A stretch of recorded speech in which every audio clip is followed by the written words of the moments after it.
Good morning friends.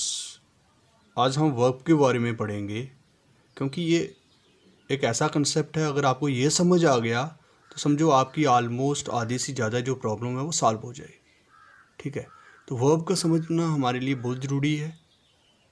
तो beginning से हम स्टार्ट करेंगे जिसमें हम ये पढ़ेंगे कि वर्ब होती क्या है, कौन कौन सी उसकी फॉर्म्स होती हैं। फॉर्म्स के बाद हम टाइप्स पढ़ेंगे, उसके बाद हम टाइप्स के बाद उसको भी आगे डिफ़ाइन करेंगे और उसके साथ साथ हाँ वर्ब को इतनी उसको कंप्लीट पढ़ेंगे बिगिनिंग से लेकर एंड तक, ताकि आपको जब आपने वर्ब पढ़ लिया आपको टेंसेस आराम से समझ आ जाएंगे, आपको पूरे जो ग्रामर का खेल है वो समझ आ जाएगा। तो इसलिए वर्ब को बिल्कुल बेसिक से स्टार्ट करेंगे और इसको बिल्कुल आराम से समझना बड़ा इम्पॉर्टेंट चैप्टर है। फ्रेंड्स, इतना तो आपको पता ही है कि वर्ब होती क्या है। वर्ब एक्शन वर्ड्स को डिनोट करती है या स्टेट ऑफ बीइंग, यानी कि यहाँ पे कोई एक्शन हो रहा है, काम हो रहा है, हमें दिख रहा है, कोई चीज़ किस अवस्था में है उसको भी हम वर्ब में इंक्लूड करते हैं। तो हिंदी में वर्ब को क्रिया बोलते हैं, जिससे किसी काम का करना जो होना पाया जाए। एक तो हो गया हम फिजिकली कोई काम कर रहे हैं, एक होता है जो अपने आप ऑटोमेटिकली हो रहा है। ठीक है, तो वो सारी चीज़ें किस में आती हैं? वर्ब में आती हैं। अब देखते हैं फॉर्म्स कौन कौन सी होती हैं इसकी। एक फिज़िकल वर्ब होती है। फिज़िकल वर्ब में हम इंक्लूड करते हैं play, right, run, speak, fly. खेलना, आप खेल रहे हो, फिजिकली काम कर रहे हो, तो वो फिज़िकल वर्ब की कैटेगरी में आ गया। आप क्लास में लिख रहे हो, खेल रहे हो, पढ़ रहे हो, ये सारी चीज़ें किसके अंडर आती हैं? फिज़िकल वर्ब की कैटेगरी में। ठीक है, ये तो आपको पता ही है। सेकंड उसमें आता है मेंटल वर्ब। मेंटल वर्ब में आती हैं वो चीज़ें, अगर कोई आप दिमाग में कोई चीज़ सोच रहे हो, कोई प्लान कर रहे हो, किसी चीज़ का जानना, सोचना, कोई प्लान करना, तो कहीं ना कहीं मेंटली तौर पे आप काम कर रहे हो। यहाँ फिजिकली आपको कुछ दिख नहीं रहा है, लेकिन कहीं ना कहीं मेंटली तौर पे आप यहाँ पे कुछ काम कर रहे हो, तो ये भी वर्ब की कैटेगरी में आता है और इसको हम मेंटल वर्ब की कैटेगरी में रखते हैं। थर्ड आ गया स्टेट ऑफ बीइंग या स्टेट ऑफ बी फॉर्म, यानी कि किसी काम का होना, कोई चीज़ किस अवस्था में है। ठीक है, कोई चीज़ किस अवस्था में है, किस स्टेट में है, उसको भी हम इस कैटेगरी में रखेंगे कि किसी चीज़ का एग्जिस्ट करना, किसी चीज़ का existence, when something is in existence, जब किसी अवस्था में हो या कोई चीज़ एग्जिस्ट करती हो, तो वो भी इस कैटेगरी में आती है।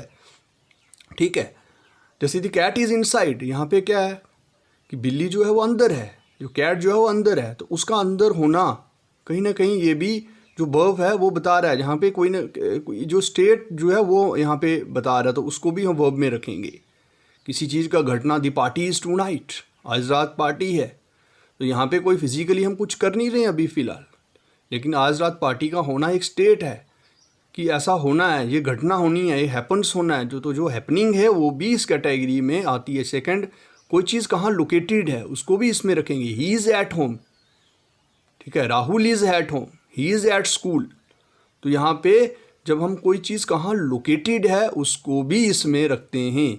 किसी चीज़ की quality, he is handsome, he is beautiful, sorry he is handsome, she is beautiful, she is pretty, तो ये सारी जो हैं वो किसकी कैटेगरी में आती हैं? वर्ब की कैटेगरी में आती है। तो पहले तो आपको ये थोड़ा डिफरेंस समझ आ जाए, ताकि हम जब आगे वर्ब को पढ़ेंगे तो उसको आपको आसानी से समझ आ सके। इसलिए इस चीज़ को थोड़ा सा आप ध्यान से देख लेना। तो अब हम उसमें आगे उसकी फॉर्म्स देखेंगे कितनी है, और जैसे first form, second form, third form, कहाँ कहाँ उसको यूज़ करते हैं, कितनी फॉर्म्स होती हैं, और उसके साथ साथ फिर उसकी हम नेक्स्ट में उसके जो टाइप्स हैं वो पढ़ेंगे। तब हम फॉर्म्स ऑफ वर्ब की बात करेंगे। वेस फॉर्म जिसको V1 कहते हैं, फिर पास्ट फॉर्म होती है V2, past participle form V3, फिर एक और फॉर्म होती है V4। ठीक है, जिसमें हम S या ES ऐड करते हैं। प्रेजेंट जो हमारे होती है V1 जो बेस फॉर्म होती है उसमें S या ES जब ऐड करते हैं तो V4 फॉर्म बनती है। और लास्ट होती है B5 जिसे प्रेजेंट पार्टिसिपल भी कहते हैं। ING फॉर्म जो होती है, जो बेस फॉर्म में हम ING ऐड करते हैं। ठीक है, जैसे अब करेंगे कि बेस फॉर्म जो होती है उसमें हम क्या करते हैं, जो पर्सन्स होते हैं I, we, you और they, यानी कि यहाँ पे सिंगुलर और प्लूरल दोनों में ये बेस फॉर्म हम यूज़ करते हैं, ठीक है। जैसे मैं बोलता हूँ आई गो टू स्कूल, हमने लिखा they go to school, we go to school. तो यहाँ पे हमारी सिंपल जो बेस फॉर्म होती है ओरिजिनल फॉर्म में, उसमें कोई चेंज नहीं करना, कुछ ऐड नहीं करना, वो हम लिखते हैं। नीचे आप लिख सकते हो जैसे मैंने लिखा हुआ है कम, गो, टीच। फिर पास्ट फॉर्म आती है जो B2 आप लिखते हो, आपको पता ही है, जिसमें सिंगुलर और प्लूरल दोनों के लिए यही यूज़ होती है, इसमें कोई चेंजेस नहीं होते। जैसे वहाँ था कि फर्स्ट पर्सन के लिए हम यूज़ करते हैं, सेकंड पर्सन के लिए यूज़ करते हैं बेस फॉर्म, फर्स्ट पर्सन के लिए यूज़ करते हैं, सेकंड पर्सन के लिए यूज़ करते हैं, और यहाँ पे जो थर्ड पर्सन जो होता है उसमें जो प्लूरल होता है उसके लिए यूज़ करते हैं, यानी आई, वी, यू और दे के लिए हम यूज़ करते हैं, ठीक है। लेकिन यहाँ पे सिंगुलर प्लूरल दोनों के लिए जो भी होगा उस सब के लिए हम जो है वो पास्ट फॉर्म वही यूज़ करेंगे, उसमें कोई वो चेंज नहीं होती। जैसे कम का केम होता है, गो का वेंट होता है, नीचे टाट लिखा हुआ है। Next one is third form past participle form. और हाँ, पास्ट फॉर्म जो होती है V2 फॉर्म जो होती है, इसमें हमें यह बताया जाता है कि हमारा जो काम है वो पास्ट में हुआ है, लेकिन कोई एग्जैक्ट नहीं बताएगा कि काम हमारा कंप्लीट हुआ है कि नहीं, कंप्लीशन ऑफ एक्शन का नहीं बता रहा है, लेकिन इतना बता रहा है कि काम हमारा जो है वो पास्ट में हुआ है, सेकंड फॉर्म।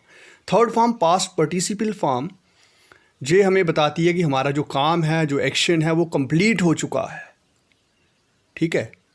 B3 फॉर्म आ गई।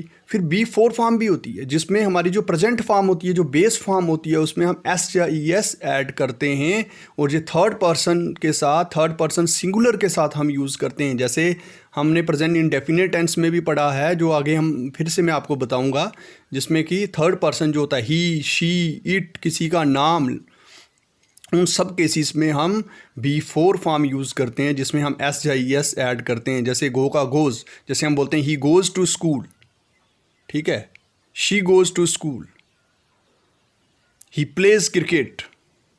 तो next is ING form, B5 form, इसमें प्रेजेंट पार्टिसिपल फॉर्म आती है। जैसे हम बोलते हैं ही इज़ कमिंग, जो बेस फॉर्म होती है उसमें हम ING जब ऐड कर देते हैं तो B5 फॉर्म बनती है। गो का गोइंग बन गया, टीच का टीचिंग बन गया, इसमें बेस फॉर्म में हम ING ऐड करते हैं। एक कंसेप्ट और हम थोड़ा सा बता देते हैं कि रेगुलर वर्ब्स होती हैं और इरेगुलर वर्ब्स होती हैं, जिसमें कि हमारा past and past participle form जो होती है उसमें हम ED ऐड करते हैं, ठीक है। जैसे वॉक का walked, walked, work, worked, worked, यहाँ पे हमने ED ऐड किया हुआ है। आगे तो वैसे ही रहेगा, उसमें SES ऐड करेंगे और उसमें ING ऐड करेंगे, लेकिन दो फॉर्म जिसमें ED ऐड करके हम बनाते हैं और उसको हम रेगुलर वर्ब्स बोलते हैं। और इरेगुलर वर्ब्स वो होती हैं जिसमें चेंजेस आ जाती हैं, ठीक है, जिसमें थोड़ी चेंज आ जाती हैं। और इसमें 3 टाइप्स होती हैं।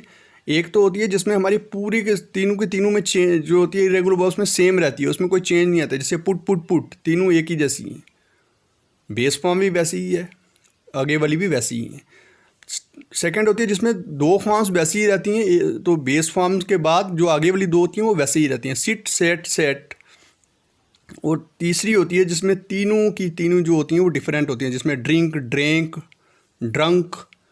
तो इस तरह से हमारी जो वर्ब्स होती हैं किस तरह से वो चेंज होती हैं, कितनी फॉर्म्स होती हैं, वो हमने पढ़ा। उससे पीछे हमने जो एक फ़िज़िकल जो मेंटल वर्ब्स होती हैं, फ़िज़िकल कैसे होती हैं, स्टेट ऑफ बीइंग वाली जो होती हैं वो हमने पढ़ी। अब नेक्स्ट में हम पढ़ेंगे टाइप्स इसकी कौन सी होती हैं, जिसमें हम मेन वर्ब क्या होती है, हेल्पिंग वर्ब्स या एक्सलरी वर्ब्स कौन सी होती हैं वो पढ़ेंगे, फिर लिंकिंग वर्ब्स कौन सी होती हैं, और उसके बाद लास्ट में हम एक्सलरी वर्ब्स जो होती हैं और हेल्पिंग वर्ब्स या एक्सलरी वर्ब्स में कौन कौन सी आती हैं, जिसमें मॉडल वर्ब्स हम पढ़ेंगे, एक्सलरी वर्ब्स या हेल्पिंग वर्ब्स को पूरी डिटेल में पढ़ेंगे। तो इसलिए वर्ब्स को बिल्कुल मैंने बेस से स्टार्ट किया ताकि आपको समझ आ सके। Thank you, have a nice day.